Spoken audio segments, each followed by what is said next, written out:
반갑습니다. 오늘이 2월 3일입니다. 오늘부터 벌써 이제 설 연휴가 시작됐죠. 사실 어제부터 연휴가 시작됐습니다. 아무튼 설 명절인데 가족들 오시면 함께 좋은 시간 또 정을 나누시고 기회가 주어진다면 자녀들에게도 예수 그리스도의 복음을 믿고 하나님의 자녀로 태어나고 또 앞으로 되어질 우리의 역사 가운데서 언젠가 인류 역사가 끝나고 우리가 예수 그리스도의 재림하실 때 우리가 함께 공중 들림을 받고 천년왕국과 영원한 천국이 이루어질 텐데 우리 가족들이 그것을 얻지 못한다면은 어떻게 보면 그보다 더 큰 불행은 없을 거다, 그런 생각을 우리가 가져보게 됩니다. 첫째는 하나님께 기도하는 마음이 먼저 필요할 거고, 그리고 손으로 그 마음의 문을 놓고 하는 것이 필요합니다. 문을 두드리지 않으면 열어주지 않기 때문에 그렇습니다. 우리는 그런 마음을 항상 가질 수 있기를 바라는 마음입니다. 자, 우리는 요한계시록을 지금 계속해서 공부를 하고 있습니다. 이 요한계시록은 성경의 맨 마지막 장으로서, 마지막 성경으로서 어떻게 보면 하나님의 역사를 마무리하는 그런 과정에 있는 내용입니다. 인류의 역사는 물론이거니와 우주 만물을 창조하신 뜻과 그 다음에 그 역사를 이끌어 오시면서 하나님이 해오신 일들이 성경 66권에 기록이 되어 있습니다.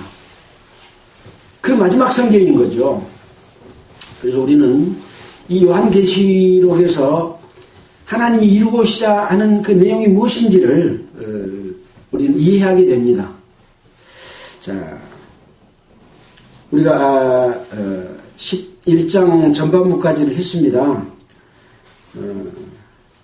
그래서 많은 부분들을 우리가 이해를 했지만 또 다 기억할 수도 없는 부분도 있고 또 제가 말씀드린 내용이 부족한 부분도 있을 걸로 생각이 됩니다. 그러나 이런 내용들은 성령이 우리 가운데 함께 하시고 이끌어 주심으로 말미암아 깨우쳐 주시고 보다 깊은 내용들을 올바르게 이해하는 그런 부분이기 때문에 부족한 부분들은 여러분과 함께 이 내용을 읽으면서 그 뜻을 받아들이는 게 필요하다고 생각이 됩니다. 이제 우리가 지난주에 했던 내용들은 어떤 내용이었습니까? 하나님의 그 심판은 이제 마지막에 이루시고자 하는 내용은 두 가지입니다. 하나는 성도들을 구원하시는 일이고 또 하나는 심판하는 일입니다. 이 두 가지가 함께 성경의 역사 가운데 들어있는 거죠. 그래서 하나님이 계획하시고 이루시는 내용을 방해하고 이루지 못하도록 계속해서 대적하는 세력이 있는데 그거는 에덴 동산에서 아담과 이브에게 주어진 하나님이 인간을 만드신 목적과 우주 만물을 창조하신 목적, 그것을 방해하는 일이 있었습니다. 그때 당시에는 이 땅에는 하나님이 질서를 따라 창조하신 어떤 법칙이 있었고 그 법칙은 질서였고 그 질서는 하나도 위배됨이 없는 가운데 있었지만 그 질서가 무너지도록 한 것이 바로 마귀의 역사죠.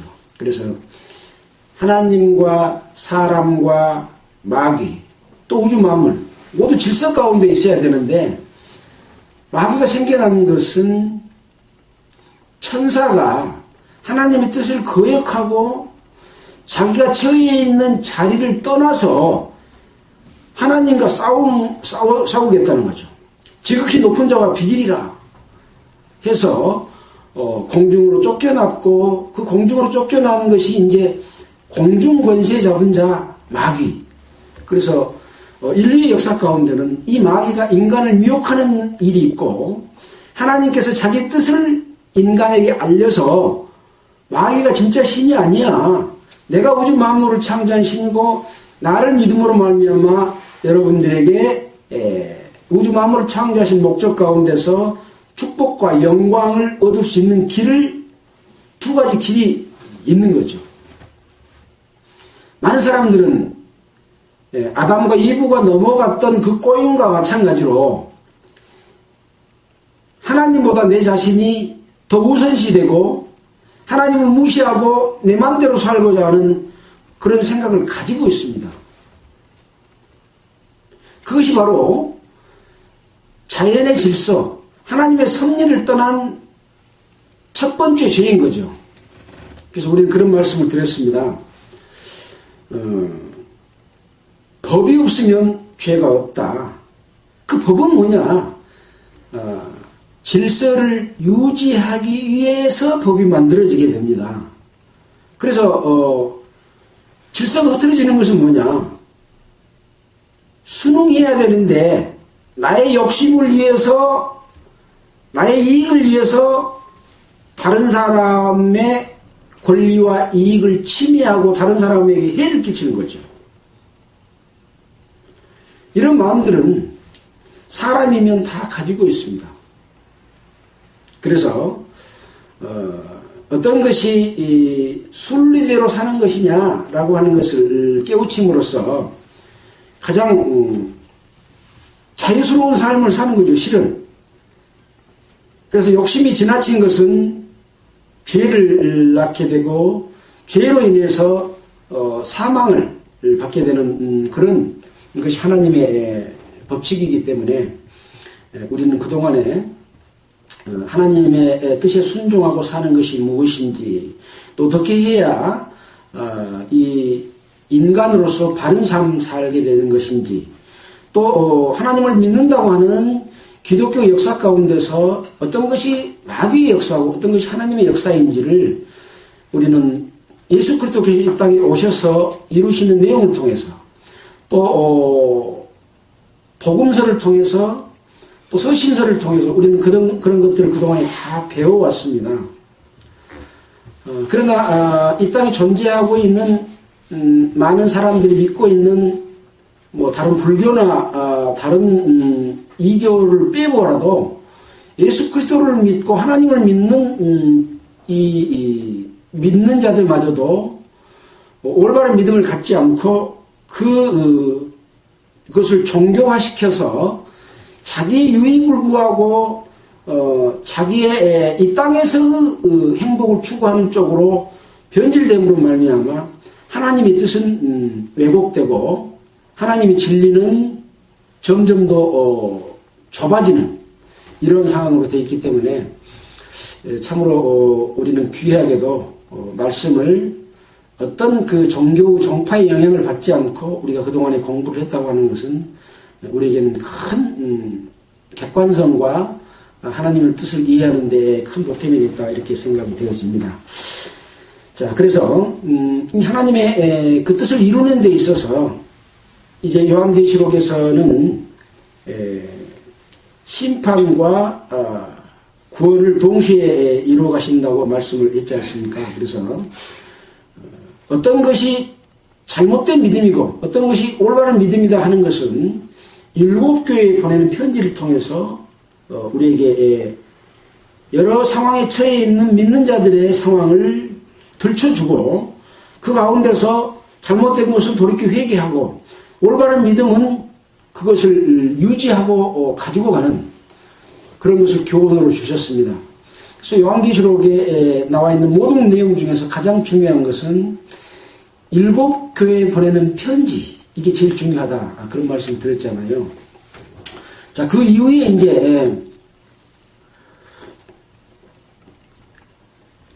요한에게 보여준 계시로서 하늘의 보좌를 보여주셨고 그 하늘의 영광스러운 보좌 가운데 많은 천사들과 또 24 장로들과 주변의 내 생물들, 만물들까지도 하나님의 그 보좌에서 찬양을 돌리는 그런 광경을 보여줬는데 거기 보니까 그러한 모습들이 천국이 이루어져 있는 상황이 아니라 심판의 모습을 보여줬고 그 심판이 시작되는데 첫째 인에서부터 일곱째 인을 떼는 그 심판이 있습니다. 그 다음에는 첫째 나팔에서부터 일곱째 나팔까지의 심판이 있어요. 그 다음에는 일곱 대접의 심판으로서 첫째 대접에서 일곱째 대접의 심판이 있는데 이게 각각 다른 심판이 아니라 일곱 가지의 심판이다. 그래서 일곱 인과 일곱 나팔과 일곱 대접을 포개놓고 그 밑으로 내려다봄으로써 37은 21가지의 재앙이 아니라 7가지의 재앙인데 보다 세밀하게 그런 내용을 보여준다. 이런 말씀을 드렸잖아요. 그래서 일곱째 인이 먼저 떼어졌고 마지막 일곱째 인을 떼는 그 재앙이 떼었는데 일곱째 재앙이 일어난 것이 아니라 일곱째 나팔이 등장했고 또 일곱째 나팔이 등장함으로 말미암아 첫째 나팔, 둘째 나팔, 셋째 나팔, 나팔이 쭉 부러졌고 우리가 여섯째 나팔까지를 우리가 공부를 했습니다. 그 재앙을 보고는 이제 일곱째 나팔이 떼어져야 되는데 일곱째 나팔이 떼어지는 것이 아니라 중간에 천사와 작은 책에 관한 그런 내용을 우리가 지지난주에 공부를 했고 지난주에는 두 증인에 관한 내용을 공부를 했습니다. 천사와 작은 책은 힘센 천사, 예수 그리스도의 천사를 의미를 한다고 그랬잖아요. 그 천사가 오른손에 펴놓은 책을 들고 오른발로는 바다를 받고 왼발로는 땅을 받고 전 세계를 장악하는 심판하는 그런 모습을 보여주지 않습니까? 그래서 일곱째 인을 뗄 때 하나님의 비밀이 그 종 선지자들에게 전하신 복음과 같이 이루리라. 그래서 구약시대의 여러 선지자를 통해서 예언해 왔던 내용 말라기서까지 또 신약성경 가운데서 또 사도들이 말씀하고 전했던 내용 이런 모든 내용들이 어떤 것 같이 이루어진다? 복음과 같이 이루어진다. 그래서 이 복음은 우리를 구원해 주신 것만 복음이 아니라 하나님의 심판의 소리도 복음입니다. 사람들은 흔히 이제 이런 생각을 합니다. 나에게 어떤 잘못을 끼치고 죄를 짓는 사람, 이런 사람들을 하면 그 사람 내떠불고 나만 바르게 살면 돼. 그렇게 하는 경우가 있잖아요. 그것은 어떤 하나님의 정의가 실현되는 것은 아니죠. 세상에서도. 그래서 또 우리가 어떤 피해를 입었다면 그 피해에 대해서 보상이 이루어지는 데까지가 나로서는 제로 시점이 되는 거죠. 그 다음에 피해를 입힌 사람은 그 피해를 입힌 사람이 거기에 대한 처벌을 받는 데까지 이루어져야 죄값을 치루어야 제로가 되는 거죠. 그래서 이런 정의 실현을 위해서는 이 땅에서는 그런 정의 실현이 불가능합니다. 이 세상에도 뭐 나라의 국제적인 법도 있고 국내적인 법도 있고 또 지방자치단체가 또 정하는 조례들도 있습니다. 그러나 이런 것들을 위반해도 법에 갖다 호소를 해도 제대로 이루어지는 것이 없고 권력 가진 자는 그 법을 마음대로 주무르면서 또 돈 가진 자는 그 법을 마음대로 주무르면서 그 죄를 회피해버려요. 아무리 호소해도 뭐 삼심제도가 있다고 하지만 의미가 없이 범죄 행위가 감춰집니다. 그렇다면 이 세상은 불공평하지 않아요. 그래서 모든 불공평이 이 요한계시록의 심판을 통해서 이 세상에서나 믿음 가운데서나 완전하게 공평해지는 것이 마지막 심판의 광경이기 때문에 거기까지 이루어져야 이게 복음인 거죠. 내만 구원받는 것으로 끝나는 것이 아니라 그 범죄자를 처벌하는 데서 같이 이루어져야 된다는 거죠. 그래서 우리는 이 성경의 역사는 바로 이것을 이루는 과정 가운데 있는 거죠. 에덴 동산에서 마귀에게 빼앗긴 인간의 자유와 행복을 추구하고 할 수 있는 하나님이 주신 그 은혜를 주신 당연한 것들을 빼앗겨 버렸잖아요. 이것을 되찾아서 사람에게 돌려주고 그 마귀는 벌하는 것이 이 성경 66권의 내용이고, 하나님이 인류 역사를 끌어가시면서 마지막 심판을 하게 되는 목적이 거기가 있는 거죠. 그래서 그런 내용들을 또 오늘의 말씀을 통해서 살펴보면서 함께 생각해 보도록 하겠습니다.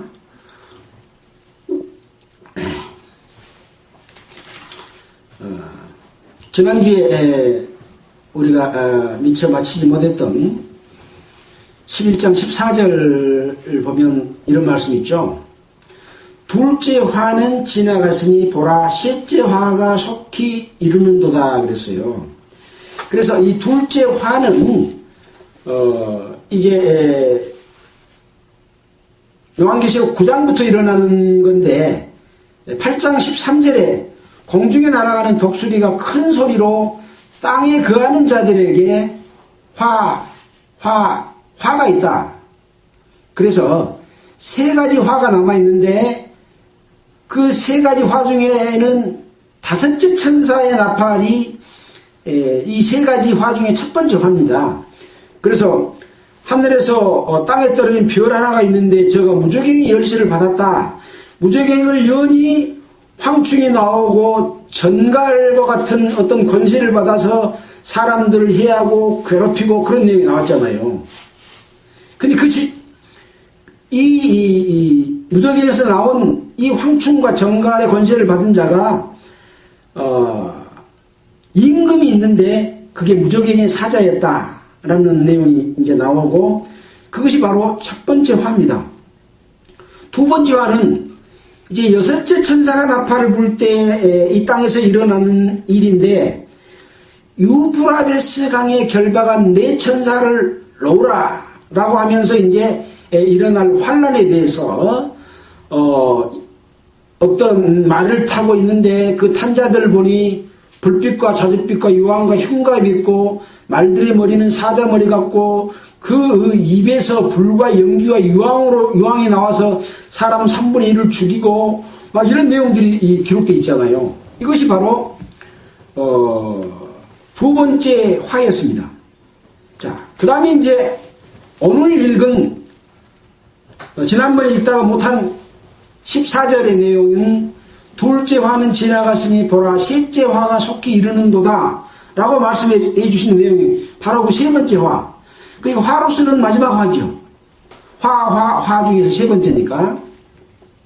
그래서 15절에 이제 일곱째 천사가 나팔을 불매 하늘에서 큰 음성이 나서 가로되 세상 나라가 우리 주와 그 그리스도의 나라가 되어 그리스도가 세세토록 왕노릇하리로다. 이렇게 하늘에서 큰 소리가 들린 겁니다. 그러니까 16절에 하나님 앞에 자기 보좌에 앉은 24장로들이 엎드려서 얼굴을 대고 하나님께 경배를 하는 내용이 나옵니다. 자, 그 경배의 내용은 무엇입니까? 감사하옵나니 옛적에도 계셨고 시방도 계신 주 하나님 곧 전능하신 이여 친히 그 권능을 잡으시고 왕노릇 하시도다. 이방들이 분노하며 주의 진노가 임하여 죽은 자를 심판하시며 종 선지자들과 성도들과 또 모론대소하고 주의 이름을 경외하는 자들에게 상을 주고 또 땅을 망하게 하는 자들을 멸망시킬 때로소이다. 이 멸망시킬 때에 바로 세상 나라가 우리 주와 그리스도의 나라가 되어 세세토록 왕노릇 하시리로다라고 말씀하고 있는 거죠. 지금 멸망이 됐습니까? 지금? 또 이 말씀을 할 때 멸망이 됐습니까? 안 됐잖아요. 그래서 그것이 지금 이루어질 것을 미리 지금 보여주는 그런 말씀인 거죠. 자, 세상 나라가 우리 주와 그 그리스도의 나라가 된다라고 하는 내용은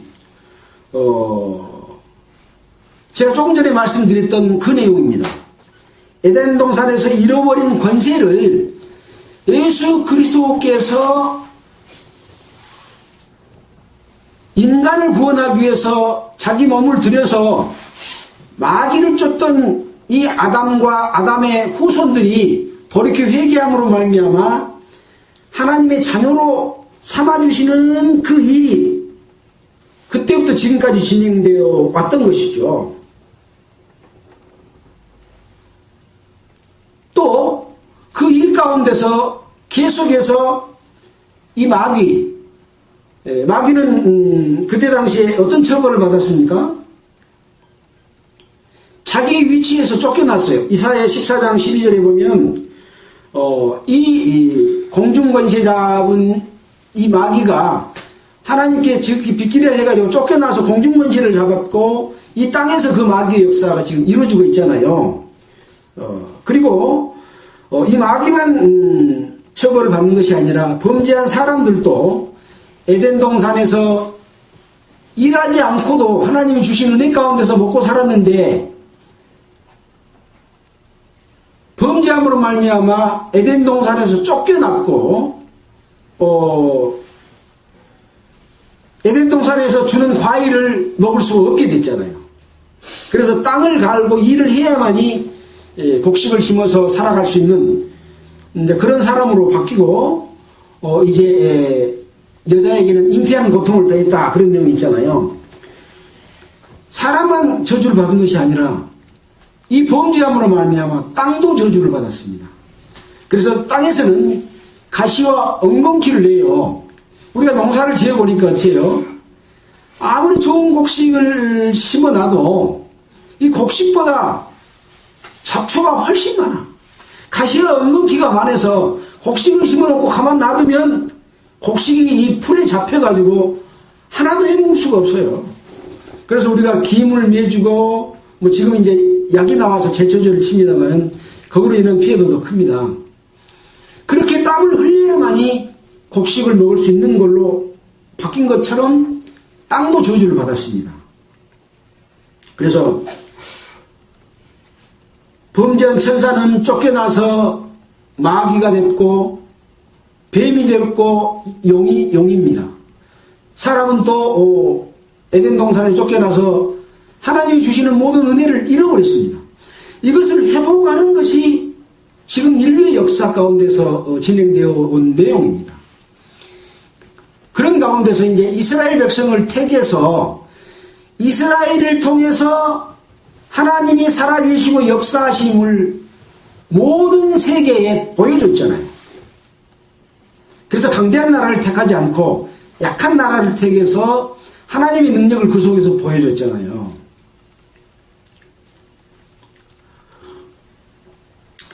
예수님께서 이 땅에 오셔서 하나님의 아들인 것을 뭘로 증거를 했습니까? 내가 하나님의 아들이다! 그러고 하면 누가 믿어줍니까? 안 믿어주잖아요. 그래서 소경의 눈을 뜨게 하고 귀신을 쫓아내고 앙증병을 일으키고 또 문둥병자를 고쳐주고 이런 일들을 행하심으로 말미암아 저거는 사람이 할 수 없는 하나님의 능력이다 라고 믿게 해주는 증거를 보여주신 겁니다. 마찬가지로 인류의 역사를 끌어오신 하나님도 그런 내용을 성경책에 기록해 놨고 어떤 능력이 나타난 것을 우리는 책을 통해서 그 능력을 간접적으로 보고 있는 거죠. 성경에 기록된 내용은 하나님의 능력을 나타내는 역사가 기록이 되어 있습니다. 그것을 봄으로 말미암아 이 성경의 역사가 바로 인류의 역사와 같은 역사라고 하는 것을 우리는 세계사를 통해서 우리는 그것을 보고 함께 왔다고 하는 것을 우리는 알므로 말미암아 그것이 증거가 되는 것이잖아요. 그런 일들을 쭉 해오셔서 이스라엘 백성들의 왕들이 어떨 때 하나님께 축복을 받아서 나라가 부강해졌고 어떨 때 범죄할 때 다른 나라를 들어서 이스라엘을 멸망시킴으로 말미암아 하나님을 떠나고 범죄하고 우상을 섬기고 간음하고 살인하고 죄를 짓고 지나친 탐욕을 부렸을 때 그 나라가 멸망하는 것과 같이 모든 인간도 하나님의 뜻을 떠나서 자기 마음대로 자기 욕심을 따라서 행하면 결국은 심판을 받게 된다 하는 것들을 보여주셨고, 이제 이 인류의 역사의 마지막 때에 예수님께서 오셔서 그 내용들을 구체적으로 설명해 주시고 자기 자신을 들여서 대속해 주는 역사를 완성을 했습니다. 그때 이미 구원의 역사는 이루어졌습니다. 그러나 그 구원의 역사가 나의 것이 되도록 하는 데 있어서는 우리가 어떨 때 그 역사가 나의 것이 돼서 내가 주님의 은혜를, 이루신 은혜를, 에덴 동산에서 주어졌던 은혜를 내 것으로 될 수 있느냐 하는 부분이 예수님께서 사복음서에서 말씀하신 내용이가 기록이 되어 있는 거죠. 너무나 우리는 그것을 여러 번 반복해서 배웠습니다. 마태복음, 마가복음, 누가복음, 요한복음에서 반복적으로 배웠습니다. 뭡니까? 그동안의 잘못된 삶들을 돌이켜 회개할 때, 그리고 하나님에게 은혜를 구할 때 그 은혜가 나에게 온다고 하는 것이죠. 반성한 것이 없어. 잘못한 것이 없어. 잘못한 것이 없으니 처벌 받을 일도 없어. 근데 예수님이 왜 죽어? 나는 아무 잘못이 없는 사람이야. 어떤 일이라도 나 정도만 살려고 해. 그런 사람은 은혜를 받을 필요가 없어요. 은혜가 필요 없는 거예요. 근데 착하게 살고 올바르게 살았지만 하나님을 알지 못하는 것, 부모가 나를 낳아줬는데 부모에게 효도하지 않으면 그가 죄인 것처럼 하나님의 우주 만물을 창조했고 우리의 생체를 보더라도 내가 내 마음대로 할 수 있는 것이 많아요, 하지 못하는 게 많아요. 여러분, 세균 하나가 여러분의 몸속에 침투했을 때 여러분 스스로가 치료합니까? 그 속에서 피 속에서 그걸 항체를 길러서 그 병을 치료하는데 그 체계가 무너져. 나의 지나친 욕심과 이제 환경 파괴 이런 것으로 인해서 나쁜 음식을 먹으니까 점점 그 하나님이 주신 항생 능력이 떨어져 가지고 그 세균 하나가 나의 목숨을 뺏어가 버리잖아요. 내가 내 거이면 그거 안 들어오게 해볼 수도 있고 막을 수도 있고 그래도 살 수 있어야 되잖아요. 그렇지 못하는 거예요.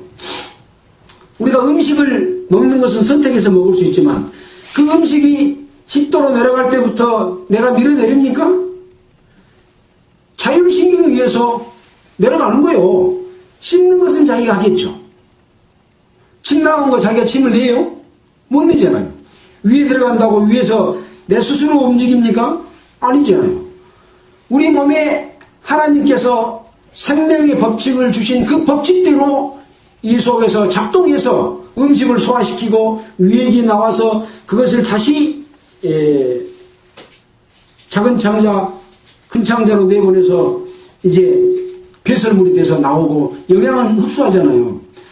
이렇게 신묘막측한 창조물인 내가 내 거예요. 내가 주인이하고 내 마음대로 사는 것이 이것이 질서에 순응한 것입니까? 아니잖아요. 근데 대부분의 사람들은 그렇게 살고 있어요. 그리고 세상 가운데서 사람들에게 칭찬받으면 그것이 다인 걸로 생각하지만 성경에서는 그렇게 말하고 있잖아요. 어리석은 자는 그 마음에 이르기를 하나님이 없다 하는도다. 우리의 양심 속에서 아무도 안 가르쳐줬는데 어떤 신이 있다고 하는 그것을 느끼도록 해놨어요. 하나님의 신만 있는 것이 아니라 타락한 마귀의 신, 귀신도 있잖아요. 귀신이 들어가서 전도하잖아요. 또 우리가 옛날에 요새는 그렇게 무서운 것이 없잖아요. 여기 돈 넘어가는데도 거리 넘어가면 옛날에 여기 사람도 안 댕겼다, 무서워서 댕기도 못했다, 뭐 그런 이야기를 하고 막 그러는데, 그런 것처럼 으쓱한 것을 느끼고 그 영적인 어떤 그것을 몸으로 느끼고 그러잖아요. 또 귀신이 들리기도 하고, 귀신도요 입신이라 해갖고 자기가 귀신을 받아들이는 경우도 있어요. 그걸 거부하기도 하고. 그래서 우리가 인간 세상에서 사람의 지식으로 알 수 없는 그런 영적인 세계가 있는 겁니다. 좀 길어졌습니다. 그래서 그 뜻을 이루시는 일을 하고 있다. 자, 그래서 다시 이제 요한계시록 11장으로 돌아가겠습니다. 세상 나라가 우리 주와 그리스도의 나라가 된다고 하는 것은 바로 그것을 의미하는 내용이다. 그래서 그 역사가 이루어지기 위해서는 이제 마귀를 벌하고 처벌하고, 마귀에게 속해 있는 자를 벌하고 처벌하고, 하나님의 역사 가운데서 영광 받으실 것을 하나님을 믿는 자들에게도 영광 주시는, 그러므로 말미암아 찬양과 찬미와 감사가 이루어지는, 그래서 모든 불공평한 것이 평등하게 되고 모든 범죄가 다 처벌돼서 깨끗한 심판이 이루어지는 날이 이 요한계시록의 그 마지막 심판인 겁니다. 그러면 좋겠어요, 안 좋겠어요? 좋지 않겠어요? 좋아요. 좋은데 그것을 깨닫지 못하고 하나님 편에 속하지 않은 사람은 난리 나는 거예요. 난리 나는 거예요. 그런 일이 없으면 좋아요, 그 사람들은. 그런 사람이 많을까요? 믿고 올바르게 산 사람이 많을까요? 믿고 올바르게 산 사람이 훨씬 적어요. 걱정입니다. 자, 16절에 하나님 앞에 자기 보좌에 앉은 24장로들이 엎드려 얼굴을 대고 하나님께 경배를 하는 내용이 나옵니다. 지금 7째 나팔을 불었다니까요. 7째 나팔을 불면 7째 재앙이 일어나야 되는데, 하나님의 나라가 된 세상 나라가 우리 주와 그리스도의 나라가 되고 세세토록 왕노릇하고 24장로들이 하나님께 경배를 드리는 내용이 나와요. 이 경배 드리는 내용, 우리가 그동안에 요한계시록 할 때 몇 번이나 나왔습니까? 여러 번 나왔잖아요. 자,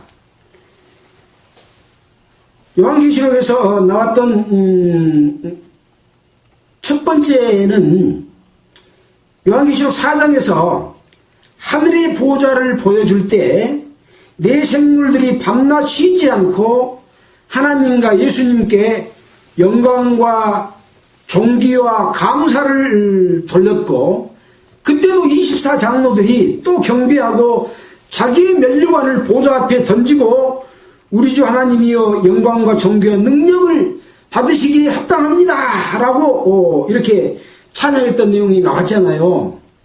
또 5장에서는 인을 떼시기에 합당한, 7인이 있는데 7인 뗄 사람이 없어. 근데 7인 떼시기에 합당한 예수님이 나타나니까, 어린 양이 나타나니까 네 생물과, 보좌 주변에 있는 네 생물과 24장로들이 새 노래를 지어서 찬양을 하는 내용이 나오잖아요. 또 천천만만의 천사들이 하나님을 찬양하는 내용이 나옵니다. 그 다음에 하늘 위, 땅 위, 땅 아래, 바다 위와 그 가운데 있는 만물이 또 하나님과 예수 그리스도께 영광과 찬송을 드리는 내용이 나왔잖아요. 또 그 다음에는 어디서 나왔습니까? 7인을 뗀 것을 보여주실 때, 7인 중에서 6째 인을 뗀 것을 보여주실 때 14만 4천 명이 인치는 내용이 나오잖아요. 그 다음에는 어떤 내용이 나왔냐면, 각 나라와 족속과 방언에서 흰옷을 입은 큰 무리가 나와서 그 구원을 찬양하는 내용이 나옵니다.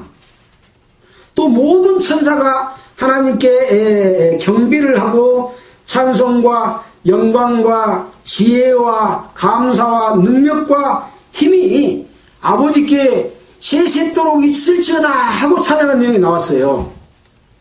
벌써 지금 한 세 번 나왔잖아요.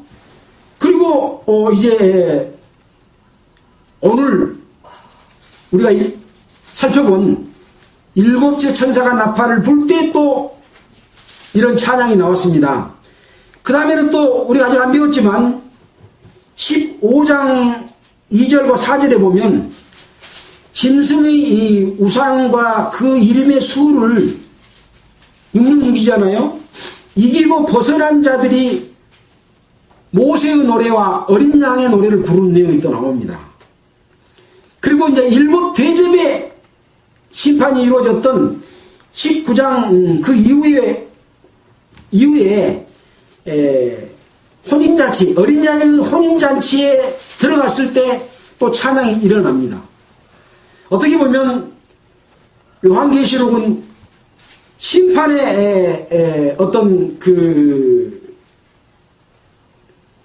애통보다는 찬양이 훨씬 더 많이 등장되고 보여주는 그런 모습이라고 생각이 되어집니다. 요한계시록은 찬양의 책입니다. 그래도 틀리지 않겠죠. 심판의 책입니다. 보다는 오히려 찬양의 책입니다. 근데 그 찬양은 심판과 영광이 함께 이루어질 때, 완성될 때 일어나는 진정한 찬양의 모습이다. 이렇기 때문에 이 찬양 뒤에 바로 심판이, 재앙이 이루어지는 내용이 바로 연결이 됩니다. 인을 뗄 때도 그랬고 지금 나팔 불 때도 그렇습니다. 자, 그래서 이제 우리가 19절에 보면 이 하늘에 있는 하나님의 성전이 열리니 성전 안에 하나님의 언약궤가 보이며 또 번개와 음성들과 내성과 지진과 큰 우박이 있더라. 이 하늘에 있는 하나님의 성전이 열렸다 그랬어요. 이라는 말은 무슨 말입니까? 위에 있는 내용이 있을 때 그 말이죠.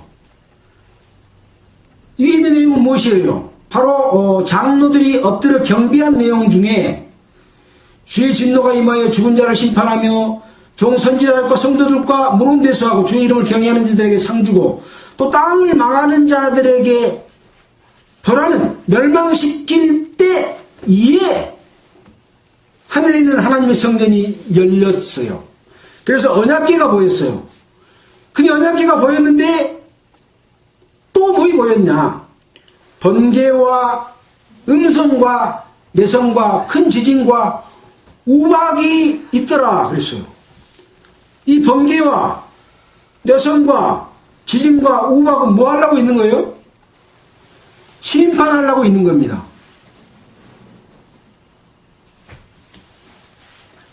그래서 일곱째 인을 땜으로 말미암아 이루어질 것을 지금 한꺼번에 다 보여주고 있습니다.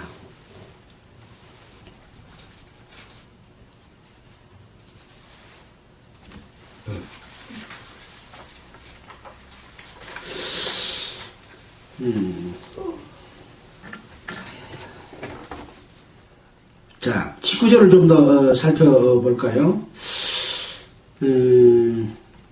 하늘에 있는 하나님의 성전이 열리니, 자, 이 성전이 열린다고 하는 내용이 무엇입니까? 어디에 있는 성전이라고 그랬어요? 하늘에 있는 성전이죠. 우리가 지난주와 지지난주에 예수 그리스도께서 돌아가실 때 어디서 돌아가셨어요? 골고다에서 돌아갔잖아요. 골고다는 말하자면은 성소 아닙니까? 밖입니까? 밖에서 돌아가셨어요.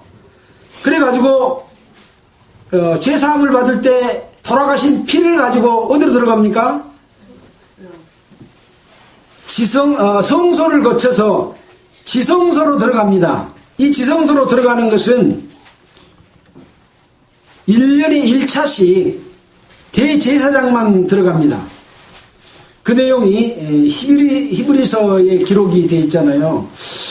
히브리서 잠깐 보고 갈까요?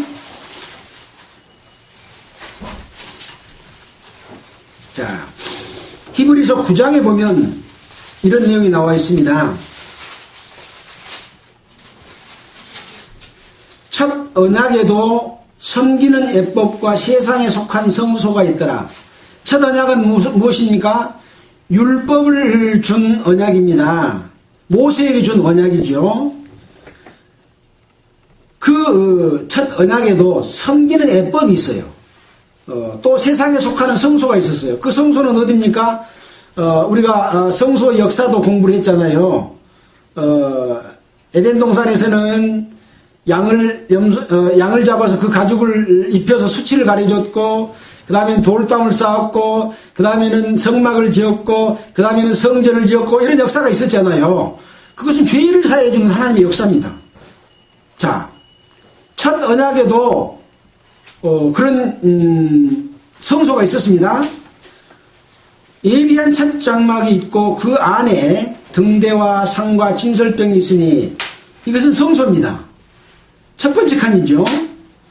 또 둘째 휘장 뒤에 있는 장막을 지성소라 일컫나니 이곳에는 금향로와 사면으로 싼 언약궤가 있고, 사면을 금으로 싼 언약궤가 있고, 그 안에 만나를 담은 금항아리와 아론의 쌍난 지팡이와 언약의 비석들이 있고, 그 위에 속죄소를 덮는 영광의 그룹들이 있으니 이것들에 관하여는 이제 낱낱이 말할 수 없노라. 그래서 그 지성소 위에 뿔들이 있었잖아요. 네, 거기에다가 이제 피를 뿌렸고 그랬잖아요. 자, 낱낱이 말할 수 없노라.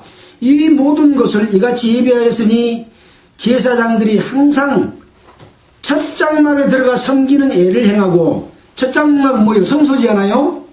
예를 행하고, 오직 둘째 사망은 대제사장이 홀로 1년 1차씩 들어가되 피 없이는 아니하나니, 피가 없이는 지성소에 들어가요, 못 들어가요? 못 들어가는 거예요. 그래서 이 피는 대제사장 자기와 백성의 허물을 위하여 하나님께 드리는 것이라. 성령이 이로써 보이신 것은 뭐냐? 이것을 왜 이렇게 보여줬냐? 첫 장막에 서 있을 동안에 성소에 들어가는 길이 아직 나타나지 아니한 것이라.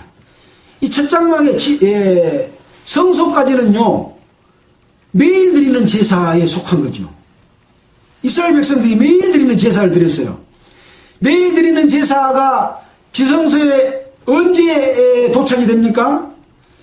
1년에 1차씩 대제사장이 가지고 들어간다 그랬잖아요, 피를. 그래서 대제사장이 지성소에 뿌려서 죄를 용서받으면 대제사장이 안 죽고 살아나와요. 그 죄가 받아들이지 않으면 대제사장이 지성소에서 죽어요. 그래서 들어갈 때 쇠고랑을 채워서 보낸다 그랬잖아요. 죽으면 끌어내려고. 그럼 다시 드려야 돼. 자, 그래서 첫 장막에 있을 동안에는 성소에 들어가는 길이 아직 나타나지 아니었다. 이 장막은 현재까지 비유다. 이에 의지해 드리는 예물과 제사가 섬기는 자로 그 양심으로 온전케 할 수 없나니, 이런 것은 먹고 마시는 것과 여러 가지 씻는 것과 함께 육체의 예법만 되어 계획할 때까지 맡겨둔 것이라. 그러니까 이스라엘 백성들이 드리는 제사로 가지고는 완전한 속죄함을 줄 수가 없는 것이다. 지난 죄만 용서를 해줬어요. 1년에 1차씩 드리는 제사를 드리고 나면 지나간 죄가 용서가 됐어요. 그 다음날부터 또 죄 지어 안 지어요? 매일 또 1년 동안 드려. 근데 1년 안에 용서돼야 안 돼요? 안 돼요. 마지막 드리는 제사가 끝나고 나와야 용서되는 거예요. 그러면 제사 드리고 나와서 죄 안 짓고 살 사람이 있어요, 없어요? 결국은 이 제사는 흠이 있는 제사다. 이것은 모형으로 준 제사다 그 말입니다. 자, 그래서 육체의 예법만 되어 개혁할 때까지 맡겨두신 것이라. 그래서 첫 것을 폐하시면 둘째 것을 세우려 하심이라. 그런 내용 어디서 다른 성경에서 우리가 봤잖아요. 그래서 이제 11절 이후에는 예수님께서 직접 자기 피를 가지고 영원한 속죄를 이루사 단번에 성소에 들어가셨느니라. 근데 예수님이 돌아가셔가지고 예루살렘 성전에 있는 지성소로 들어갔어요? 안 들어갔어요? 안 들어갔어요. 왜? 이것은 예법만 되는 개혁할 때까지 맡겨둔 지성소이기 때문에 거기에 들어갈 필요가 없어. 이것은 그냥 모형이에요, 모형. 우리가 건물을 지을 때 설계도 짓고 모형 짓고 그 모형을 보여주고 분양할 때 쓰지 않아요. 그거요. 그러면 그 모형 집은 나중에 부숴버리잖아요. 부숴볼 필요가 있는 이 예루살렘 성전에 있는 지성소에 들어갈 필요가 없었고 어디로 들어갔다 그랬어요? 하늘 성소로 들어가신 겁니다. 자기가 대제사장이 돼서 자기 피를 가지고 하나님 앞에 들어가서 이 죄는 지난 죄만 용서하는 용서가 아니라 영원히 속죄하는 속죄를 단번에 들이셨다. 그렇게 이야기하고 있는 거예요. 영원한 속죄를 이루사 단번에 성소에 들어가셨느니라. 이제 단번에 들어가셨기 때문에 다시 또 들어갈 필요가 있어요, 없어요? 없어요. 다시 피를 흘릴 필요도 없어. 그래서 한 번 제사를 드리고 그 효과는 영원히 그렇게 히브리서 10장에 나와 있습니다. 10장 12절에 보면 오직 그리스도는 죄를 위하여 한 영원한 제사를 드리시고 하나님의 우편에 앉으사 그 후에 자기 원수들로 발등상 되게 하실 때까지 기다리신다. 즉 한 제물로 거룩하게 한 자들을 영원히 온전케 하셨느니라. 그러니까 다시 제사를 드릴 필요가 있어요, 없어요? 없어요. 자, 그래서 17절에 보면 저희 죄와 저희 불법을 내가 다시 기억지 아니하리라 하셨으니 이것을 사하셨은즉 다시 죄를 위하여 제사 드릴 것이 없느니라. 그래서 제사는 한 번 드렸는데 효과는 영원히. 왜? 어디가 계시기 때문에? 하늘 성소에 계시기 때문에. 하늘 성소에 계시기 때문에 항상 그 효과가 살아있는 거예요. 그래서 처음으로 거듭나는 죄를 용서받는 자도 죄가 용서되고 그 후에 살아가면서 지은 죄도 돌이켜 회개하면 항상 주님께서 우리를 위하여 친히 강구하시느니라. 그 효과가 있는 성전인 것이죠. 자, 바로 요한계시록 11장 19절에 나와 있는 이 하늘에 있는 하나님의 성전이 열린다고 하는 것은 그 성전을 의미하는 겁니다. 자, 그 하나님의 성전에 보니까 언약궤가 보였어요. 언약궤는 뭐예요? 지성소에 들어있는 아론의 그 쌍난 지팡이와 만나와 이런 것이 들어있는 곳이잖아요. 그 언약궤가 보이고 번개와 음성들과 내성과 지진과 큰 우박이 있더라. 이 성소를 보여주신 것은 은혜로 입을 내용을 보여주는 것과 심판이 있을 것을 같이 보여주는 하늘의 성소입니다. 자, 이 하나님의 성전 열린 것이 또 계시록에 나와 있는 곳이 있습니다. 자, 어디서 나왔습니까? 계시록 15장 5절을 한번 볼까요? 계시록 15장 5절에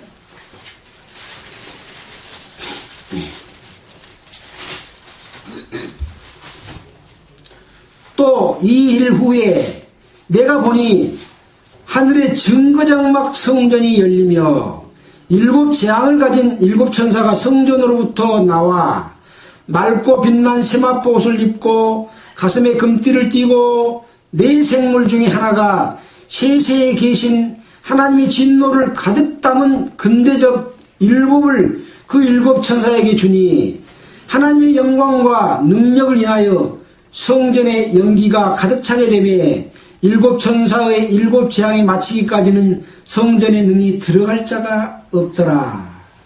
그래서 하늘의 증거장막 성전을 다시 한번 15장에서 보여주고 있습니다. 15장은 어떤 내용이 기록되어 있는 곳입니까? 15장 1절을 볼까요? 또 하늘의 크고 이상한 다른 이적을 보며 일곱 천사가 일곱 재앙을 가졌으니 곧 마지막 재앙이라. 하나님의 진노가 이것으로 마치리로다.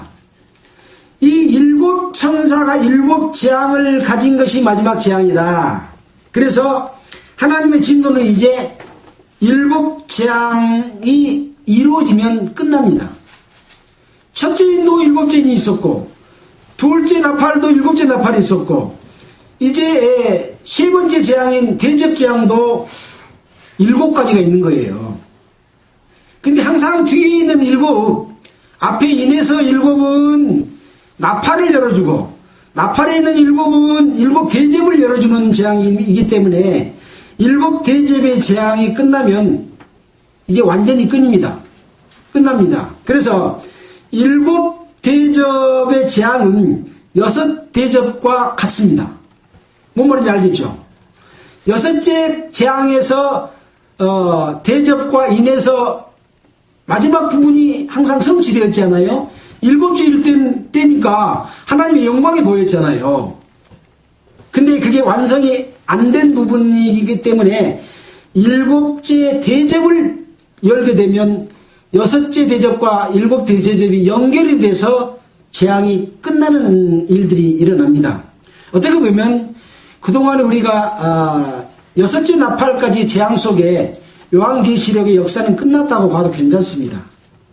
좀 더 구체적으로 어떤 재앙과 누구와의 싸움과 어떤 일이 일어날 것을 세부적으로 하나씩 더 보여주는 거죠. 그것이 바로 우리가 여섯째 나팔 분 다음에 여자와 용에 관한 내용, 그것은 이제 예수 그리스도가 용의 권세를 물리치고 마귀에게 빼앗긴 그 사람에게 줄 것을 다시 찾아서 돌려줄 것에 관한 부분이고, 이제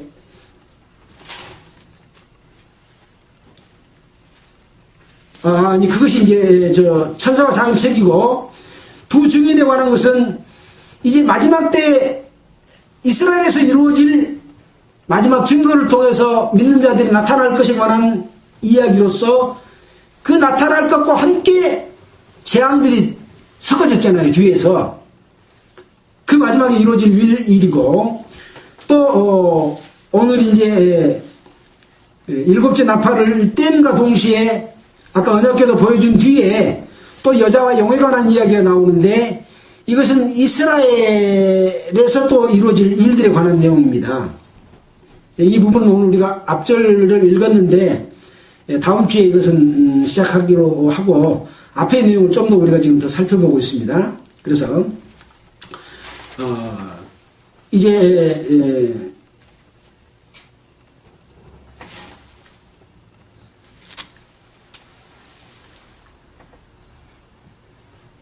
하늘의 증거장막 보이는 부분에서 다섯째 15장에 일곱째 천사가 일곱 재앙을 가졌는데, 이것이 바로 첫 번째부터 일곱 번째까지 일어날 일곱 대접에 관한 내용이 나와 있습니다. 그래서 이 하나님의 성전에 능히 들어갈 자가 없다. 그래서 이 대접이 끝이 나면 이제 이 하나님의 성소, 하나님의 성전, 그것이 완성이 되는 거죠. 사실 이 땅에 있는 성전은 의미가 없는 성전입니다. 그 다음에 또 성전이 어떤 성전이 있습니까? 주님의 몸된 교회인 구원받은 성도들이 성전이잖아요.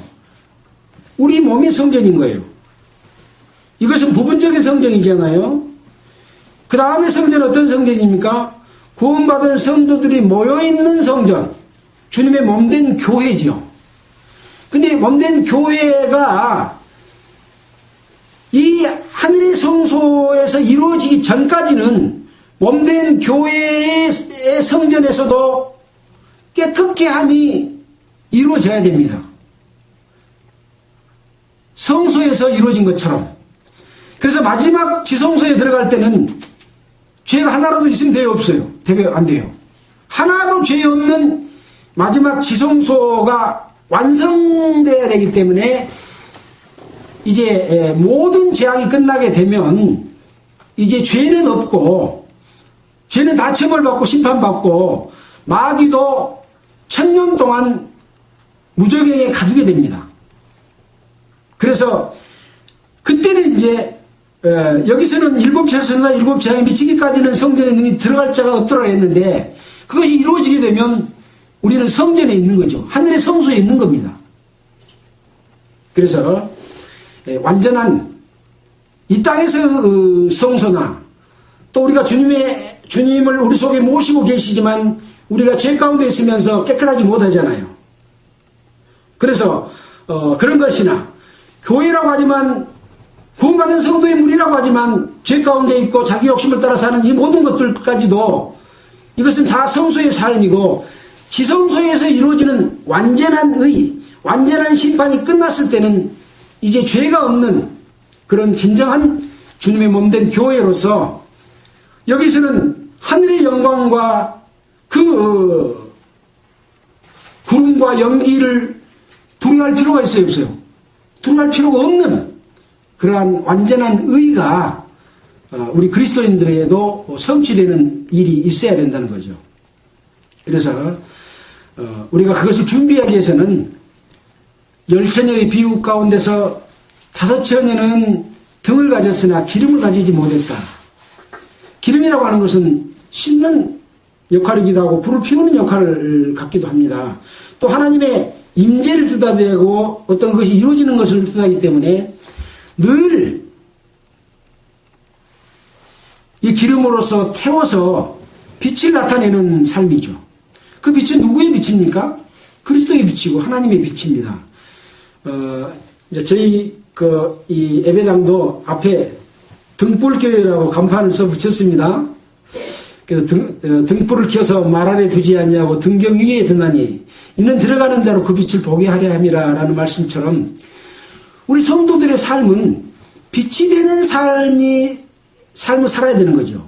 그 빛은 나의 빛이 아니고 그리스도의 빛이 우리를 통해서 비추는 빛입니다. 태양의 빛이 아니고 달의 빛이죠. 그래서 우리는 항상 빛이 제대로 비칠 수 있도록 우리의 생각과 우리의 욕심이나 우리의 행위들로 그 빛을 가리는 역할을 해서는 안 되는 거죠. 주님의 빛이 나에게 비춰졌을 때 그 빛을 100% 반사시켜 줄 수 있는 그러한 삶을 살게 될 때 우리는 부끄럽지 않고 주님께 칭찬받는 요한계시록 7교회에게 주는 그 은혜의 그 말씀처럼 벌받지 않고 주어질 것을 받지 못하지 않는 의의 옷, 흰 옷, 면류관, 흰돌 이런 것을 주시리라고 했는데 그것을 이루어지지 않는 그런 삶을 살게 되는 것이죠. 자, 오늘은 요한계시록 16장 후반에 있는 부분들을 인류 역사 속에서 일하시는 하나님의 그 역사 그리고 어떤 것을 심판하고 어떤 것을 벌하시는 내용이고 결국은 앞으로 있을 7 대접의 심판을 통해서 모든 것이 완성될 것을 미리 보여주는 내용에 관한 내용들을 살펴봤습니다. 다음 주에 이제 우리가 오늘 읽었던 12장의 전반부는 다음 주에 하도록 하겠습니다. 기도드리겠습니다. 하나님 아버지 감사합니다. 하나님께서 예수 그리스도를 통하여 요한에게 보여주신 요한계시록의 내용을 적어나마 이해할 수 있도록 이끌어주신 주님 감사드립니다. 아직도 많은 부분에 이해가 부족하리라고 생각이 됩니다. 성령께서 일깨워 주셔서 올바르게 이해하고 바르게 전함으로써 우리 성도들에게 도움이 되도록 주님 역사해 주시기만을 간절히 바라고 원합니다. 혹 전하는 말 가운데 잘못된 부분이 있으면 그걸 또 알게 하시고 돌이켜 정정하게 해주시기를 원합니다. 계시록의 말씀은 우리에게 은혜를 주는 말씀인데 너무나 비유와 여러 가지 예표를 통해서 또 여러 가지 다른 물체를 통해서 보여주심으로 말미암아 이해하기가 어려운 내용들이 많이 있습니다. 이 계시록 때문에 구원받은 또 하나님의 백성들이 서로 해석의 다툼이 없도록 주님께서 인도해 주시기를 원하면서 우리를 구원해 주신 예수 그리스도 이름으로 기도드렸습니다.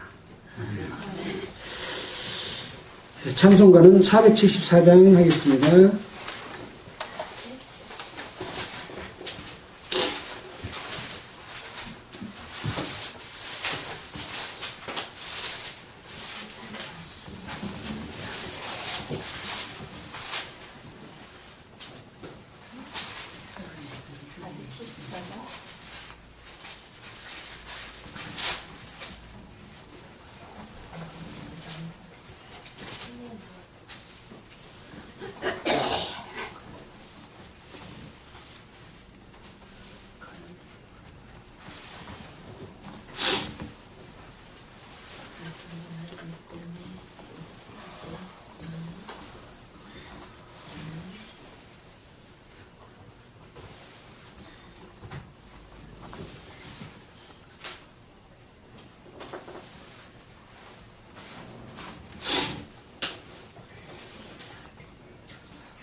네, 죄송합니다.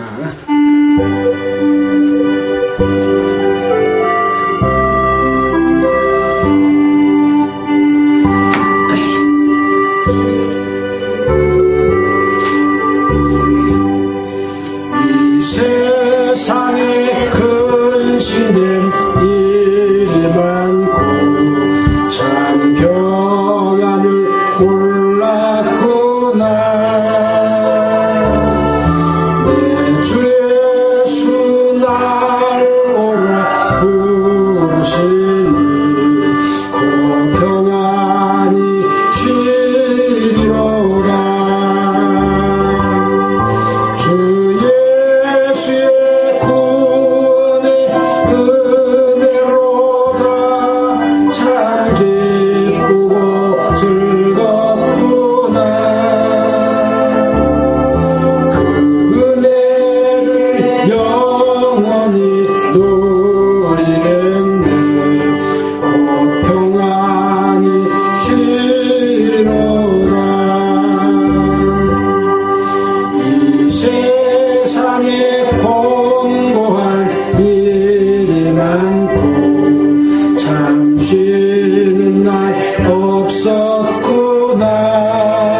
영원히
수요일은 설이 끼었기 때문에 쉬도록 하겠습니다. 저희들도 내일 서울 올라갔다가 7일날 내려오게 됩니다. 다음 주일에는 또 그대로 주일 모임 하도록 하겠습니다. 그리고 인터넷으로 또 페이스북으로 이 내용을 보신 분들은 이 내용을 녹화해서 유튜브 고봉선교에 올리고 있습니다. 처음부터 듣기를 원하시면 다시 들을 수가 있다는 광고 드립니다. 감사합니다. 수고하셨습니다. 설 잘 보내십시오.